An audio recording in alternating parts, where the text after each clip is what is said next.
अक्सर सरकारें कम मुआवजे पर किसानों की जमीन लेती है और ऊंचे दामों पर निजी कंपनियों को बेच देती है। जनहित परियोजनाओं के नाम पर भूमि का वर्गीकरण बदलकर इसे निजी उद्योगपतियों को सौंपा जाता है। बिचौलियों और सत्ताधारियों की मिलीभगत से फर्जी दस्तावेज बनाए जाते हैं, जिससे गरीब किसान अपने अधिकारों से वंचित रह जाते हैं।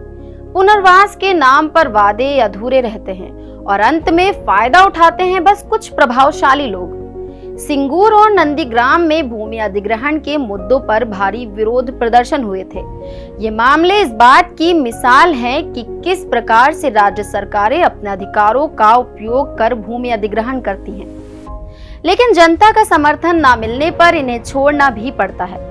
ध्यान दीजिएगा कि भारत में पहले निजी संपत्ति का अधिकार मौलिक अधिकारों में आता था, लेकिन 1978 में 44वें संविधान संशोधन के बाद इसे मौलिक अधिकारों की सूची से हटा दिया गया। अब इसे अनुच्छेद 301 के तहत एक संवैधानिक अधिकार माना जाता है, जिसके अनुसार किसी भी व्यक्ति को कानून द्वारा निर्धारित प्रक्रिया का पालन किए बिना उसकी निजी संपत्ति से वंचित नहीं किया जा सकता। बहरहाल, अब सुप्रीम कोर्ट ने प्राइवेट प्रॉपर्टी यानी निजी संपत्ति को लेकर एक बहुत बड़ा फैसला सुनाया है। अब राज्य सरकार सिर्फ जनहित के नाम पर किसी की निजी प्रॉपर्टी नहीं ले सकती। हुआ यूं कि मुंबई के एक संगठन प्रॉपर्टी ओनर्स एसोसिएशन ने महाराष्ट्र सरकार के कानून के खिलाफ अदालत का दरवाजा खटखटाया था। ये कानून कहता है कि राज्य सरकार निजी प्रॉपर्टी को सिर्फ 100 महीने के किराए की मुआवजे पर ले सकती है। ये केस 1992 में शुरू हुआ और सुनवाई के लिए 2002 में एक 9 जजों की बेंच को भेजा गया था और लगभग 22 साल बाद आखिरकार 2024 में इसका फैसला आया। यहाँ हमें एक पुराने केस को भी समझना पड़ेगा। 1978 में कर्नाटक राज्य बनाम रंगनाथा रेड्डी नाम के केस में जस्टिस कृष्णा अय्यर ने एक अहम फैसला दिया था। उन्होंने कहा था कि सभी प्रॉपर्टीज, चाहे वो सरकारी हो या निजी, अगर समाज के काम आ सकती हैं तो उन्हें सामुदायिक संसाधन माना जा सकता है। लेकिन इस पर बाकी जजों ने कोई राय नहीं दी थी। बाद में इस फैसले को संजीव कोक मैन्युफैक्चरिंग बनाम भारत कोकिंग कोल केस 1982 में भी अपनाया गया और फिर एक और मामले में इसे दोहराया गया। अब आते हैं आर्टिकल 39 क्लॉज बी पर। ये कहता है कि राज्य को ऐसे संसाधनों का प्रबंधन करना चाहिए जो समाज के भले के लिए काम आए। इसका मतलब है कि सरकार को अपने नीति निर्माण में इस बात का ध्यान रखना चाहिए कि संसाधनों का इस्तेमाल सामुदायिक भलाई के लिए किया जाए, ना कि कुछ लोगों के हाथों में केंद्रित हो। लेकिन इस बार सुप्रीम कोर्ट ने यह साफ किया है कि प्राइवेट प्रॉपर्टी को सिर्फ इसलिए सामुदायिक संसाधन नहीं माना जा सकता क्योंकि वो कुछ लोगों के काम आ सकती है। चीफ जस्टिस डीवाई चंद्रचूड़ ने कहा कि किसी भी निजी संपत्ति को जनहित के लिए लेना इतना आसान नहीं होना चाहिए। इसके लिए पूरी जांच पड़ताल और ठोस वजह होना जरूरी है।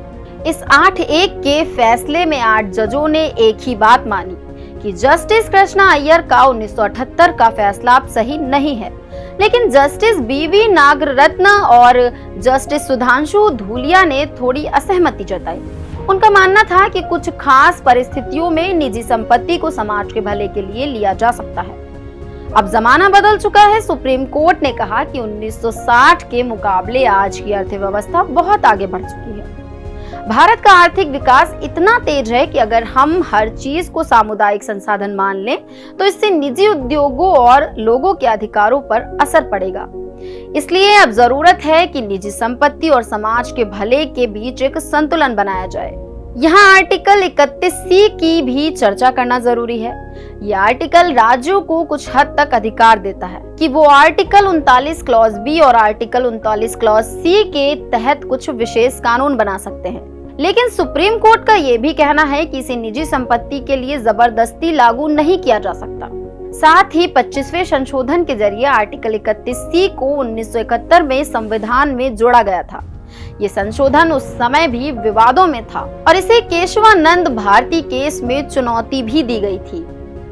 इस फैसले में सुप्रीम कोर्ट ने यह भी कहा कि किसी चीज को सामुदायिक संसाधन तभी माना जा सकता है जब कुछ मापदंडों पर वो खरी उतरे, जैसे कि उस संसाधन की प्रकृति कैसी है, क्या इसका समाज के कल्याण पर असर पड़ता है, क्या ये चीज दुर्लभ है या आसानी से उपलब्ध है, क्या इसे किसी एक व्यक्ति के पास रखना सही है। इस फैसले में पब्लिक ट्रस्ट डॉक्ट्रिन का भी जिक्र किया गया है। ये एक ऐसी नीति है जो कहती है कि कुछ संशोधन समाज के लिए सुरक्षित रखे जाने चाहिए ताकि सभी लोग इसका लाभ उठा सकें। ऐसे ही और दिलचस्प और जरूरी मुद्दों पर बात करने के लिए जुड़े रहिए ढेर टीवी के साथ। वीडियो पसंद आया हो तो लाइक शेयर करें, हमारे चैनल को सब्सक्राइब करें। धन्यवाद।